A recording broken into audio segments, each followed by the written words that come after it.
कि नियोजन नीति के बिना नियोजन नहीं हो सकता है। नियोजन नहीं हो सकता है अर्थात नौकरी नहीं लग सकता है, रोजगार नहीं मिल सकता है, अपना जो है कि किसी तरह रोजी रोटी चलाने के लिए कोई साधन, जीवन यापन करने का साधन नहीं मिल सकता है। नोटिफिकेशन आता है, यहाँ का कोचिंग वाले माला माल हो जाते हैं।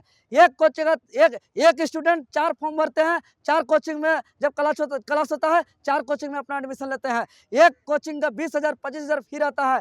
कि ये सरकार जो है कि पूरे साजिश और सुनियोजित तरीके से इसका जो मंशा था कि हम यहाँ के छात्रों को रोजगार नहीं देंगे, और वो अपने मंशा पे सफल भी हुए।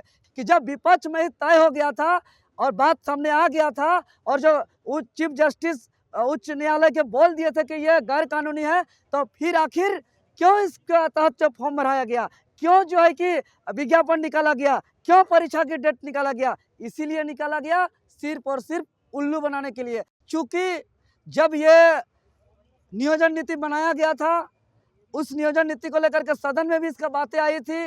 वहाँ के विपक्ष के माननीय विधायक गोड्डा के अमित जी भी इस बात को रखे थे कि ये बात जो है कि संविधान के अनुच्छेद 14 और 16 का वायलेशन है इसमें, और जो है कि इस बात को लेकर के ये आगे जाकर के हो सके कोर्ट में जाएगा तो वहाँ से ये रद्द हो सकता है। झारखंड के लिए दुखदाई है और जो पढ़ने वाले छात्रों के लिए बहुत पीड़ादायक खबर है।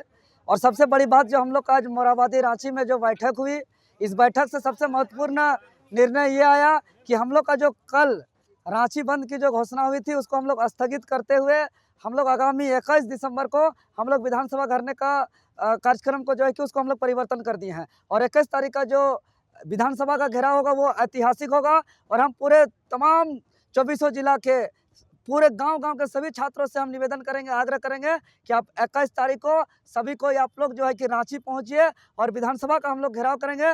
चूँकि अब 22 साल में देख रहे हैं कि नियोजन नीति नहीं बना है, और नियोजन नीति का महत्व आप लोग सभी जानते हैं कि नियोजन नीति के बिना नियोजन नहीं हो सकता है। नियोजन नहीं हो सकता है अर्थात नौकरी नहीं लग सकता है, रोजगार नहीं मिल सकता है, अपना जो है कि किसी तरह रोजी रोटी चलाने के लिए कोई साधन, जीवन यापन करने का साधन नहीं मिल सकता है।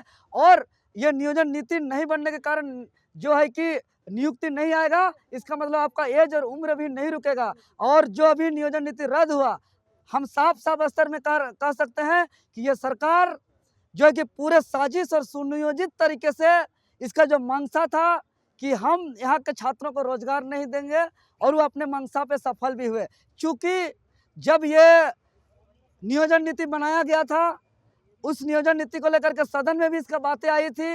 वहाँ के विपक्ष के माननीय विधायक गोड्डा के अमित जी भी इस बात को रखे थे कि ये बात जो है कि संविधान के अनुच्छेद 14 और 16 का वायलेशन है इसमें, और जो है कि इस बात को लेकर के ये आगे जाकर के हो सके कोर्ट में जाएगा तो वहाँ से ये रद्द हो सकता है। दूसरी बात, जब ये कोर्ट पे गया तो प्रथम दृष्टिया में ही उच्च न्यायालय के जो चीफ जस्टिस महोदय है उन्होंने कहे थे इस बात को कि ये गैर कानूनी है, ये असंवैधानिक है, ये आगे जाकर रद्द हो सकता है। तो आज हम पूछना चाहते हैं कि जब विपक्ष में ही तय हो गया था और बात सामने आ गया था, और जो चीफ जस्टिस उच्च न्यायालय के बोल दिए थे कि ये गैर कानूनी है, तो फिर आखिर क्यों इसके तहत जो फॉर्म भराया गया, क्यों जो है कि विज्ञापन निकाला गया, क्यों परीक्षा की डेट निकाला गया? इसीलिए निकाला गया सिर्फ और सिर्फ उल्लू बनाने के लिए। इसीलिए निकाला गया ताकि हम जेएसएससी के माध्यम से एक परीक्षा की डेट निकाल देंगे, जेएसएससी के माध्यम से एक जो है कि नोटिफिकेशन निकाल देंगे, और हम चुनावी मैदान में जाएंगे। साथियों, बहुत उल्लू बनाया जा रहा है,